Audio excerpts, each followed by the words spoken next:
I am Raphaëlle Lesage, early stage researcher, and this presentation is about computational modeling for identifying drug target for osteoarthritis.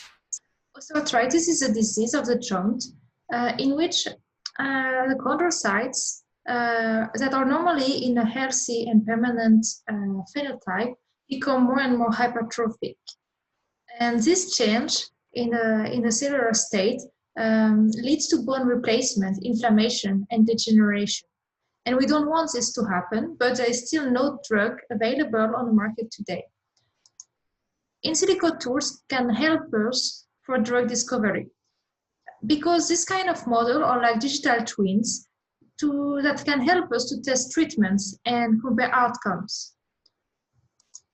So we developed a numerical model representing the intracellular regulatory mechanisms governing cell fate and behaviors, thanks to both literature curation and automatic reconstruction from experimental data.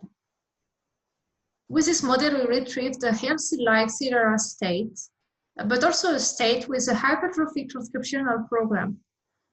From this, we could perform in silico experiments or treatments.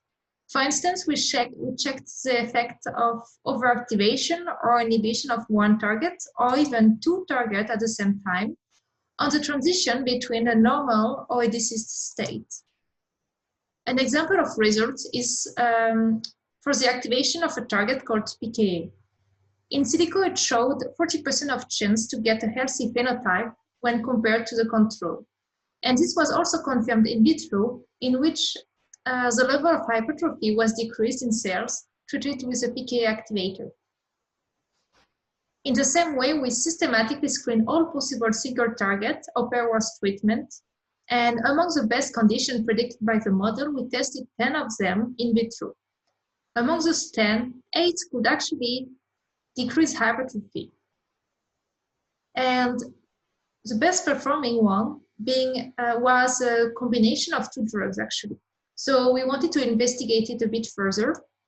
And to do that, we tested if there was a synergistic effect. So indeed, we screened in silico different activity levels for two targets. And this showed a dose-dependent chance of becoming less hypertrophic. This was also confirmed in vitro with an increased effect when using two drugs in combination in comparison to either of the drugs alone. So in conclusion, this type of in silico in vitro strategy is a promising tool to come upstream in the drug discovery process, and it may cut time and cost of experiment. Thank you very much.